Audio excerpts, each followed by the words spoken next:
नमस्कार, मैं रमनी सब देख रहे हैं ब्रेकिंग बिहार। देखिए, मुजफ्फरपुर के नाबालिग लड़की है, उसको दुष्कर्म कर उसको पटना ले आता है। पटना में 6 घंटा लगता है खाली इलाज के लिए।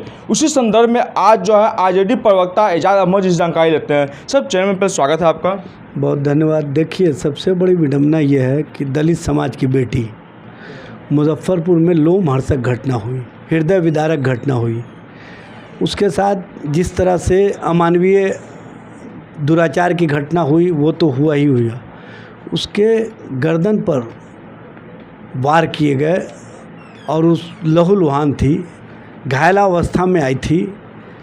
उसको इलाज के लिए पीएमसीएच ले जाया गया, लेकिन 6 घंटे तक वो एम्बुलेंस में रही और वहाँ पर पार्टियों के नेता सब भी जाकर के कहीं ना कहीं मनुहार कर रहे थे डॉक्टरों से कि उसका इलाज शुरू कर दिया जाए, लेकिन एम्बुलेंस से बाहर निकालने के लिए डॉक्टर तैयार नहीं थे।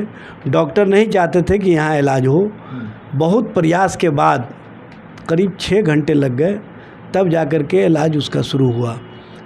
इलाज शुरू होने के कुछ ही घंटे के बाद वो चूँकि जितना दर्दनाक घटना हुआ था, जितना उसके साथ चाकू से जो वार हुआ था, उसके गर्दन पर जो ज़ख्म के निशान थे, उसके कारण पहले से ही उसको खून बहुत ज़्यादा निकल गए थे, जिसके कारण वो अपने आप को नहीं बचा पाई और डॉक्टरों की लापरवाही के कारण उसकी जान चली गई। जिस तरह से अमानवीय घटना डॉक्टरों के द्वारा प्रस्तुत किया गया, अमानवीय दृष्टि प्रस्तुत किया गया, अमानवीय सोच प्रस्तुत किया गया, ये पूरे मानवता को शर्मसार करने वाली घटना है। और मंगल पांडे जी स्वास्थ्य मंत्री हैं, लेकिन स्वास्थ्य व्यवस्था किस तरह से चल रहा है ये स्पष्ट रूप से दिखता है।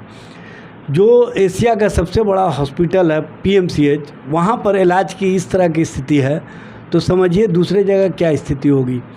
और वो भी जो बड़े बड़े नेता वहाँ पर जा कर के चाह रहे थे कि जल्द से जल्द इलाज हो, तब वहाँ पर ये स्थिति थी।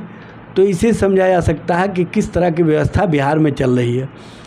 और जिस तरह से मार्मिक घटनाएं हुई, जिस तरह से लॉ एंड ऑर्डर की स्थिति, जिस तरह से यहाँ पर हृदय विदारक घटनाएं बच्चियों के साथ हो रही है, ये स्पष्ट करता है कि दलित समाज का होना, दलित समाज की बच्ची होना और दलितों के साथ इस तरह का व्यवहार होना, यह स्पष्ट करता है कि बिहार में किस तरह का शासन और प्रशासन चल रहा है, किस तरह से व्यवस्था चल रही है, किस तरह से स्वास्थ्य व्यवस्था चल रही है, यह स्पष्ट रूप से दिखता है। बिहार में अब सरकार नाम की कोई चीज़ नहीं है। सरकार कहीं दिख नहीं रही है, सरकार का एक बाल नहीं दिख रहा है। और शासन और प्रशासन में जो लोग भी बैठे हुए हैं वो कहीं ना कहीं मौन साध लिए हैं, क्योंकि मुख्यमंत्री जी अचेता अवस्था में है। मुख्यमंत्री जी इस मामले में संवेदनशील नहीं है। और बिहार में जो सरकार चल रही है भारतीय जनता पार्टी के साथ वाली, भारतीय जनता पार्टी को मानवता और मानवीय संवेदना से मतलब नहीं है। भारतीय जनता पार्टी को मतलब इतना ही से रहता है कि किस तरह से हम माहौल और नफ़रत का माहौल खड़ा करके हम उससे वोट हासिल करें। तो इस तरह की जो राजनीति कवायद भाजपा के माध्यम से चल रही है, ये कहीं ना कहीं बिहार और बिहार के लोगों के लिए नुकसानदेह है, दलित समाज के लिए नुकसानदेह है, अति पिछड़ा समाज के लिए नुकसानदेह है, पिछड़ा वर्ग के लिए नुकसानदेह है, अल्पसंख्यक समाज के लिए नुकसानदेह है। इस तरह की स्थिति या वातावरण का निर्माण करने वाली जो सरकार में लोग बैठे हुए हैं, ये सरकार निर्दयी सरकार है, ये मानवीय संवेदना को खो देने वाली सरकार है।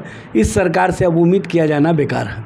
कांग्रेस के प्रदेश अध्यक्ष भी जाते हैं इलाज करवाने के लिए, उनको भी समय लग जाता है। भाई, मैं तो बोल रहा हूँ कि सारे नेता पदाधिकारी कोशिश और मशक्कत करते रहे, लेकिन डॉक्टर अपनी जिद पर अड़े रहे। डॉक्टर ने जब चाहा तभी इलाज शुरू हुआ, और इलाज तभी शुरू हुआ जब डॉक्टर को पता चल गया कि अब ये बच्ची नहीं बच सकती है, क्योंकि डॉक्टर नहीं चाहते थे कि इसको बचाया जाए और बचा करके जो कहीं ना कहीं अपराधी हैं और अपराध करने वाले लोग हैं वो चंगुल में आ जाए शासन और प्रशासन के। इस तरह का जो कवायद हुआ, कहीं ना कहीं मिली भगत का परिणाम दिखता है। एनडीए के लोग बोल रहे हैं कि कांग्रेस के लोग वहाँ पर जाकर ड्रामा कर रहे थे।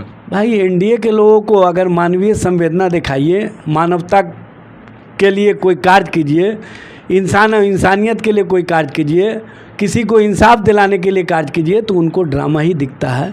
क्योंकि भारतीय जनता पार्टी इसी तरह के ड्रामे में पारंगत हासिल किए हुए है और ड्रामा करना भाजपा की नियति बन चुकी है।